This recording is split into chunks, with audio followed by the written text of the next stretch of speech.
इस अवसर पर देश की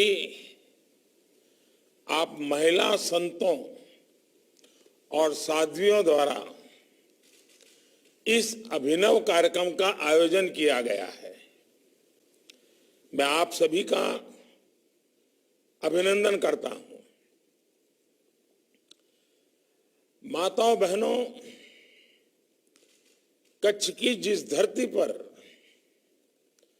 आपका आगमन हुआ है वो सदियों से नारी शक्ति और सामर्थ्य की प्रतीक रही है। यहां मां आशापुरा स्वयं मातृशक्ति के रूप में विराजती है।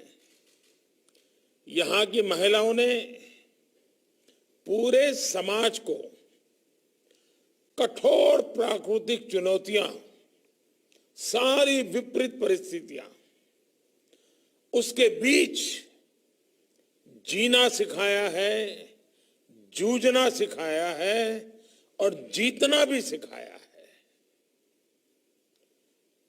जल संरक्षण को लेकर कच्छ की महिलाओं ने जो भूमिका निभाई, पानी समिति बनाकर जो कार्य किया, उसे अंतर्राष्ट्रीय संस्थाओं ने भी सम्मानित किया है। कच्छ की महिलाओं ने अपने अथक परिश्रम से कच्छ की सभ्यता, संस्कृति को भी जीवंत रखा है। कच्छ के रंग, विशेष रूप से यहां का हैंडक्राफ्ट, इसका बड़ा उदाहरण है। ये कलाएं और ये कौशल अब तो पूरी दुनिया में अपनी एक अलग पहचान बना रहा है। आप इस समय भारत की पश्चिमी सीमा के आखिरी गांव में है, यानी गुजरात का हिंदुस्तान की सीमा के आखिरी गांव है। उसके बाद कोई जनजीवन नहीं है, फिर दूसरा देश शुरू हो जाता है। सीमावर्ती गांवों में वहां के लोगों पर देश की विशेष जिम्मेदारियां रहती हैं। कच्छ की वीरांगना नारियों ने हमेशा इस दायित्व का भी बखूबी निर्वहन किया है। अब आप कल से वहां हो, शायद जरूर आपने किसी न किसी से सुना होगा, 1971 का जब युद्ध चल रहा था 1971 में, युद्ध में दुश्मनों ने भूज के एयरपोर्ट पर हमला बोला, एयरस्ट्रिप पर बम वर्षा की और हमारी जो हवाई पट्टी थी उसको नष्ट कर दिया। ऐसे समय, युद्ध के समय, एक और हवाई पट्टी की जरूरत थी। आप सबको गर्व होगा, तब कच्छ की महिलाओं ने अपने जीवन की परवाह न करके रातों रात एयरस्ट्रिप बनाने का काम किया और भारत की सेना की लड़ाई के लिए सुविधा बनाई थी। इतिहास की बड़ी महत्वपूर्ण घटना है। उसमें से कई माताएं बहनें आज भी हमारे साथ, अगर आप जानकारी लोगे तो उनकी आयु बहुत ज्यादा हो गई, लेकिन फिर भी मुझे भी उनसे कभी बार मिलकर के बातें करने का मौका मिला है। लेकिन महिलाओं के ऐसे असाधारण साहस और सामर्थ्य की इस धरती से हमारी मातृशक्ति आज समाज के लिए एक सेवा यज्ञ शुरू कर रही है। माताओं बहनों, हमारे वेदों ने महिलाओं का आह्वान पुरंदी ही योषा ऐसे मंत्रों से किया है। यानी महिलाएं अपने नगर, अपने समाज की जिम्मेदारी संभालने में समर्थ हो महिलाएं देश को नेतृत्व दें। नारी नीति, निष्ठा, निर्णय शक्ति और नेतृत्व की प्रतिबिंब होती है, उसका प्रतिनिधित्व करती है। इसलिए हमारे वेदों ने, हमारी परंपरा ने ये आह्वान किया है कि नारी सक्षम हो, समर्थ हो और राष्ट्र को दिशा दे। हम लोगों एक बात कभी कभी बोलते हैं, नारी तू नारायणी, लेकिन और भी एक बात हमने सुनी होगी, बड़ा ध्यान से सुनने जैसा है। हमारे यहां कहा जाता है, नर करनी करे तो नारायण हो जाए। यानी नर को नारायण होने के लिए कुछ करना पड़ेगा। नर करनी करे तो नारायण हो जाए, लेकिन नारी के लिए क्या कहा है? नारी तो नारायणी। अब ये देखिए कितना बड़ा फर्क है। हम बोल तो लेते हैं, लेकिन अगर सोचे थोड़ा तो हमारे पूर्वजों ने कितना गहन चिंतन से हमें पुरुष के लिए कहा, नर करने करे तो नारायण हो जाए, लेकिन माताओं बहनों के लिए कहा, नारी तो नारायणी। माताओं बहनों, भारत विश्व की ऐसी बौद्धिक परंपरा का वाहक है जिसका अस्तित्व उसके दर्शन पर केंद्रित रहा है, और इस दर्शन का आधार उसकी आध्यात्मिक चेतना रही है। और ये आध्यात्मिक चेतना उसकी नारी शक्ति पर केंद्रित रही है। हमने सहर्ष ईश्वरीय सत्ता को भी नारी के रूप में स्थापित किया है।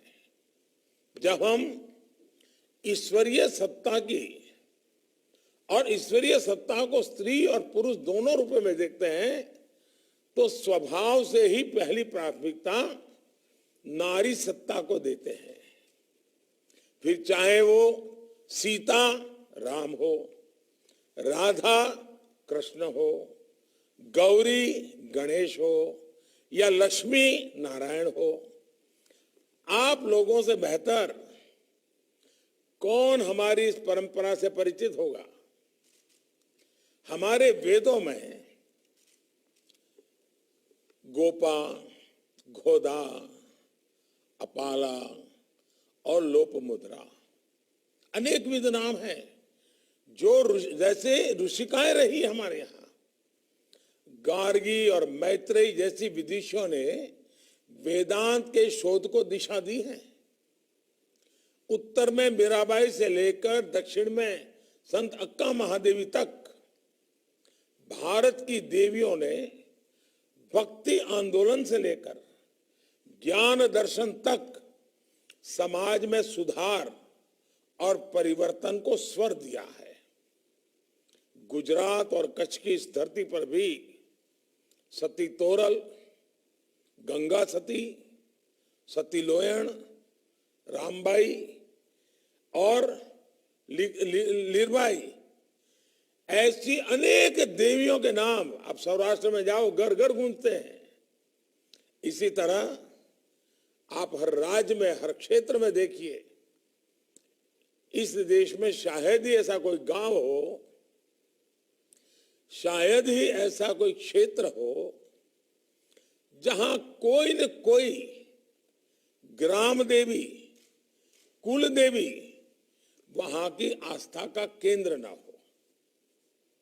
ये देवियां इस देश की उस नारी चेतना का प्रतीक है जिसने सनातन काल से हमारे समाज का सृजन किया है। इसी नारी चेतना ने आजादी के आंदोलन में भी देश में स्वतंत्रता की ज्वाला को प्रज्वलित रखा। और ये हम याद रखें कि 1857 का स्वातंत्र संग्राम हम याद करें, और आज जब आजादी का अमृत महोत्सव हम मना रहे हैं, तो भारत के आजादी के आंदोलन की पीठिका उसको तैयार करने में भक्ति आंदोलन का बहुत बड़ा रोल था। हिंदुस्तान के हर कोने में कोई न कोई ऋषि मुनि संत आचार्य पैदा हुए जिन्होंने भारत की चेतना को प्रज्वलित करने का अद्भुत काम किया था, और उसी के प्रकाश में, उसी चेतना के रूप में से देश स्वतंत्रता के आंदोलन में सफल हुआ। आज हम एक ऐसे मुकाम पर है कि आजादी के 75 साल हो गए हैं। हमारी आध्यात्मिक यात्रा चलती रहेगी, लेकिन सामाजिक चेतना, सामाजिक सामर्थ्य, सामाजिक विकास, समाज में परिवर्तन, इसका समय हर नागरिक की जिम्मेवारी से जुड़ गया है।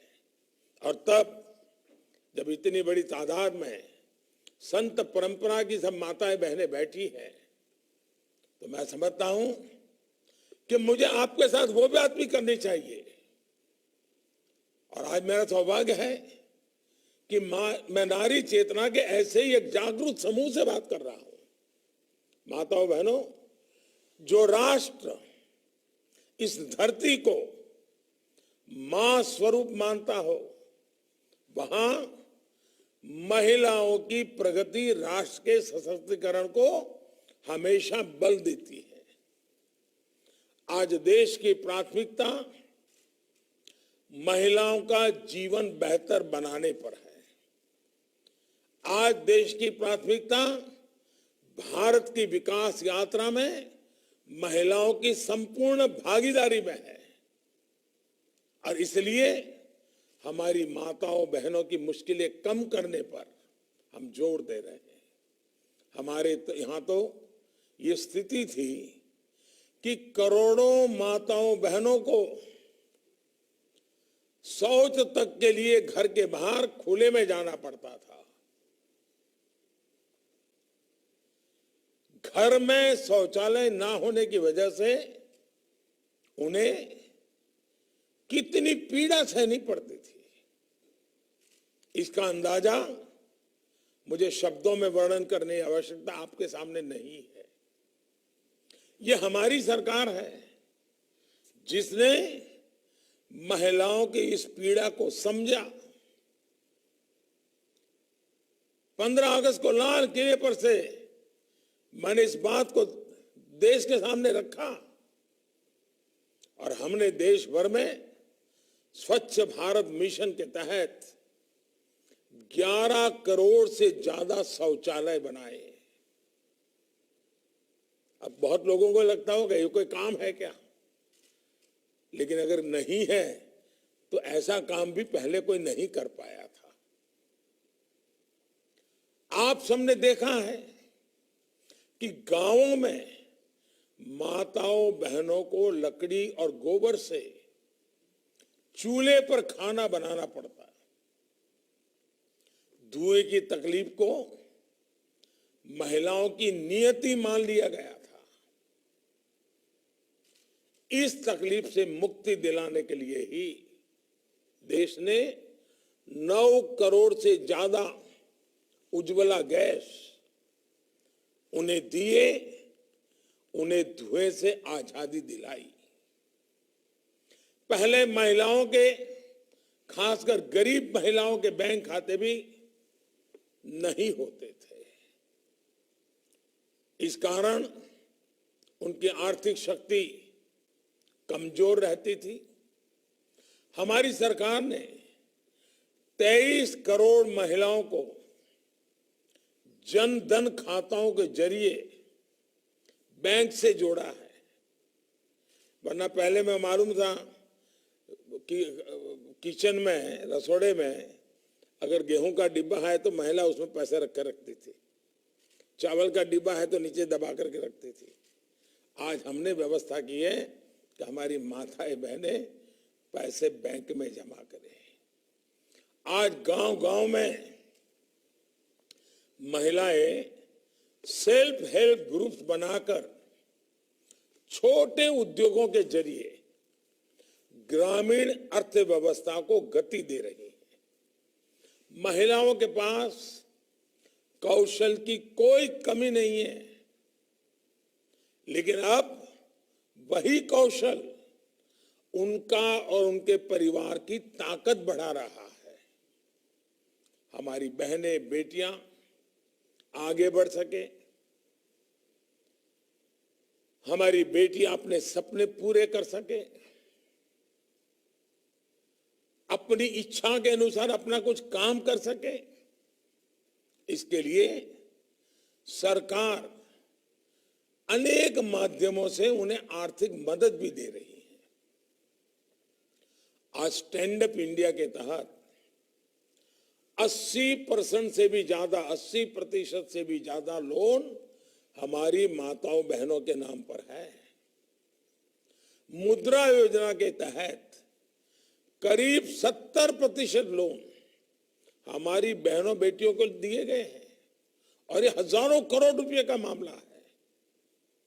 एक और विशेष कार्य हुआ है जिसका जिक्र मैं आपके सामने जरूर करना चाहता हूं। हमारी सरकार ने पीएम आवास योजना के जो 2 करोड़ से अधिक घर बनाकर दिए हैं, क्योंकि हमारा एक सपना है कि हिंदुस्तान में हर गरीब के पास अपना पक्का घर हो, पक्की छत वाला घर हो। और घर भी मतलब 4 दीवारें नहीं, घर ऐसा जिसमें शौचालय हो, घर ऐसा जिसमें नल से जल हो, घर ऐसा जिसमें बिजली का कनेक्शन हो, घर ऐसा जिसके अंदर उनको जो प्राथमिक सुविधाएं है गैस कनेक्शन समेत की, ये सारी सुविधाओं वाला घर मिले। 2 करोड़ गरीब परिवार के लिए 2 करोड़ घर बने हमारे आने के बाद। ये आंकड़ा बहुत बड़ा है। अब 2 करोड़ घर, आज घर की कीमत कितनी होती है? आप लोग सोचते होंगे कितनी कीमत होगी?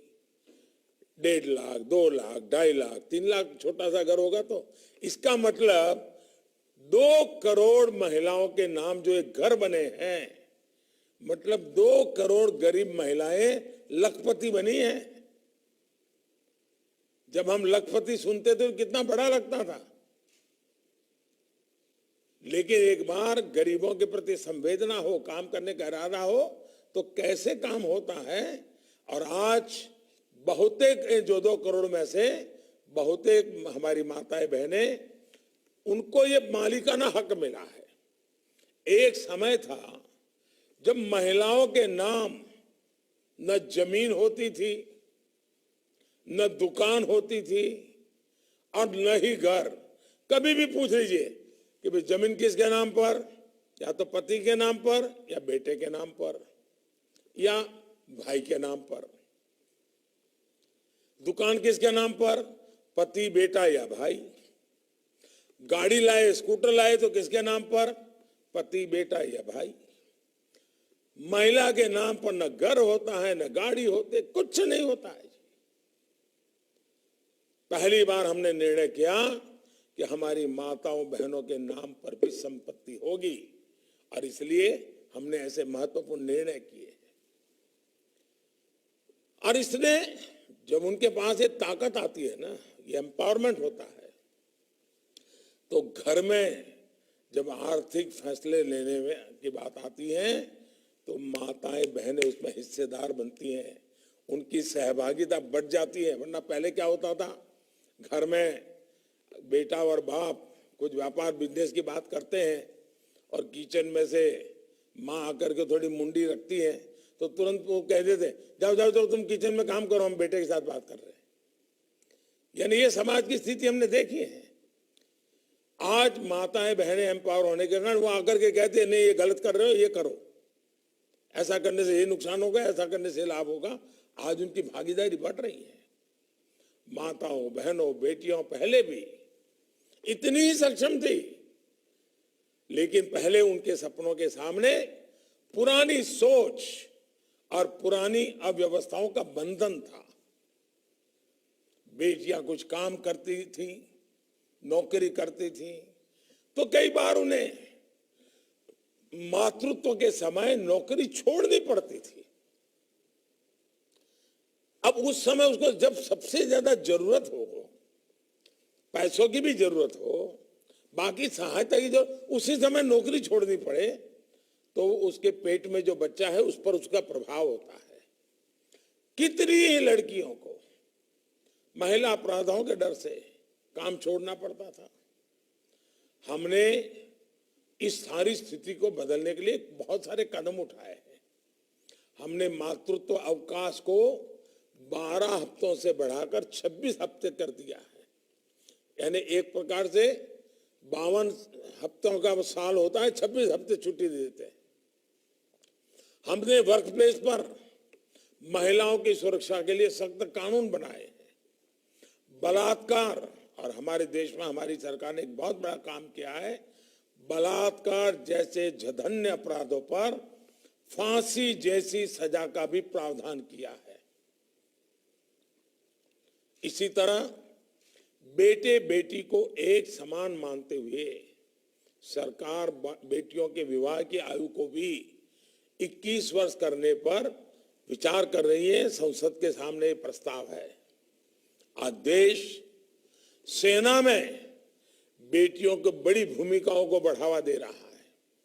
सैनिक स्कूलों में बेटियों के दाखिले की शुरुआत हुई है। माताओं बहनों, नारी शक्ति के सशक्तिकरण की इस यात्रा को तेज गति से आगे बढ़ाना हम सभी का दायित्व है। आप सभी का मुझ पर इतना स्नेह रहा है, आपके इतने आशीर्वाद रहे हैं, आपके बीच में ही मैं पला बड़ा हूं, आपके बीच से ही निकला हुआ हूं, और इसलिए आज मन करता है कि मैं आपसे कुछ आग्रह करूं। कुछ बातों के लिए मैं आपको कहूं कि आप भी कुछ मेरा मदद कीजिए। अब क्या काम करने हैं, मैं कुछ काम आपसे बताना चाहे वहां हमारे जो कुछ मंत्री भी वहां आए हैं, कुछ हमारे कार्यकर्ता आए हैं, उन्होंने भी शायद बताया होगा या शायद आगे बताने वाले होंगे। अब देखिए, कुपोषण,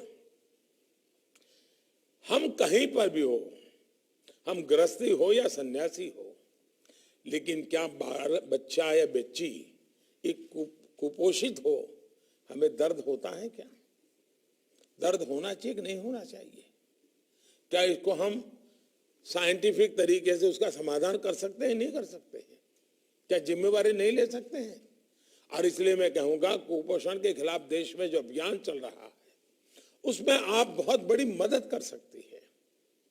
ऐसे ही बेटी बचाओ बेटी पढ़ाओ अभियान में भी आपकी बड़ी भूमिका है। बेटियां ज्यादा से ज्यादा संख्या में न केवल स्कूल जाएं बल्कि पढ़ाई भी पूरी करें। इसके लिए आप लोगों को लगातार उनसे बात करनी चाहिए। आपने भी कभी बच्चियों से बुला करके उनसे बातें करनी चाहिए। आपके मठ में, मंदिर में, जहां भी, उनको प्रेरित करना चाहिए। अब सरकार एक अभियान शुरू करने जा रही है जिसमें बेटियों के स्कूल प्रवेश का उत्सव मनाया जाएगा। इस वही देश चल सकता है जो अपने पैरों पर खड़ा हो, जो बाहर से चीज एक बहुत अहम विषय बन गया है, लेकिन इसका महिला सशक्तिकरण से भी बहुत गहरा संबंध है। ज्यादातर स्थानीय उत्पादों की ताकत महिलाओं के हाथों में होती है। इसलिए अपने संबोधनों में, अपने जागरूकता अभियानों में आप स्थानीय उत्पादों के उपयोग के लिए लोगों को जरूर प्रोत्साहित करें। लोग अपने घर में, आपके जो भक्त लोग हो ना, उनको कहो भाई तुम्हारे घर में विदेशी चीजें कितनी हैं और हिंदुस्तान की चीजें कितनी, जरा हिसाब लगाओ। छोटी छोटी चीजें हम विदेशी घुस गई हमारे घर में, तो हमारा देश का व्यक्ति क्या पता। अब मैंने देखा छाता, और छाता बोले विदेशी छाता है। अरे भाई, हमारे देश में छाता सदियों से बन रहा है, अब विदेशी लाने की क्या जरूरत है? हो सकता है 2-4 रुपए ज्यादा लगेगा, लेकिन हमारे कितने लोगों को रोजी रोटी मिलेगी। और इसलिए मैं मानता हूं कि इतनी चीजें हैं जो हम बाहर का लाने का शौक बन गया है। मैं, आप लोग उस प्रकार का जीवन जी रहे हैं, आप इस बात में लोगों को प्रेरित कर सकते हैं, लोगों को आप दिशा दे सकते हैं। और इसके कारण भारत के मिट्टी की बनी हुई चीज हो, भारत की मिट्टी में बनी हुई चीज हो, भारत के लोगों का जिसमें पसीना हो, ऐसी चीजें। और जब मैं ये वोकल फॉर लोकल कहता हूं, लोगों को लगता है दिवाली के दिए। दिवाली दिए नहीं भाई, हर चीज भी और देखिए, सिर्फ दिवाली के दिए में अटक मत जाइए। ऐसे ही आप जब हमारे बुनकर भाइयों बहनों को, हस्त कारीगरों से मिले, तो उन्हें सरकार का एक जेम पोर्टल है, जेम पोर्टल के विषय में बताइए। भारत सरकार ने एक ऐसा पोर्टल बनाया है जिसकी मदद से कोई भी दूर सुदूर कहीं पर भी रहता हो, वो अपने चीज जो बनाता है वो सरकार को अपने बेच सकता है। एक बहुत बड़ा काम हो रहा है। ये आग्रह मेरा ये भी है कि जब भी आप समाज के भिन्न भिन्न वर्गों ने मिले, उनसे बात करें। नागरिकों के कर्तव्य पर बल देना चाहिए। नागरिक धर्म बजाना की बात हमने बतानी चाहिए। और आप लोग तो पितृधर्म, मातृधर्म, ये सब बताते ही हैं। देश के लिए नागरिक धर्म भी उतना ही जरूरी होता है। संविधान में निहित इस भावना को हमें मिलकर मजबूत करना है। इसी भावना को मजबूत करते हुए हम नए भारत के निर्माण के लक्ष्य को प्राप्त कर पाएंगे। मुझे पूरा भरोसा है कि देश को आध्यात्मिक और सामाजिक नेतृत्व देते हुए आप हर जन को राष्ट्र निर्माण की इस यात्रा में जोड़ेंगे। आपके आशीर्वाद और मार्गदर्शन से हम नए भारत का सपना जल्द ही साकार कर पाएंगे। और फिर आप लोगों ने देखा है हिंदुस्तान के आखिरी गांव कैसा नजारा, उसका आपको बड़ा आनंद देता होगा। शायद आप में से कुछ लोग सफेद रण को देखने गए होंगे, कुछ लोग शायद आज जाने वाले होंगे। उसका अपना एक सौंदर्य ही है और उसमें एक आध्यात्मिक अनुभूति भी कर सकते हैं। कुछ पल अकेले थोड़े दूर जाकर के बैठेंगे तो एक नई चेतना का अनुभव करेंगे। क्योंकि मेरे लिए किसी जमाने में जगह का बड़ा दूसरा उपयोग होता था, तो मैं लंबे अरसे तक इस मिट्टी से जुड़ा हुआ इंसान हूं। और आप जब वहां आए हैं तो आप जरूर देखिए कि उसका अपना एक विशेष अनुभव होता है। उस अनुभव को आप प्राप्त कीजिए। मैं आप सबको बहुत बहुत शुभकामनाएं देता हूं। हमारे कुछ साथी वहां हैं, बहुत गहराई से उनसे बात कीजिए। आप अब समाज के लिए आगे आइए। आजादी के आंदोलन में संत परंपरा ने बहुत बड़ा रोल किया था। आजादी के 75 साल बाद देश को आगे बढ़ाने में संत परंपरा आगे आए, अपने दायित्व को सामाजिक दायित्व के रूप में निभाए। यही मेरी आपसे अपेक्षा है। आप सबका बहुत बहुत धन्यवाद।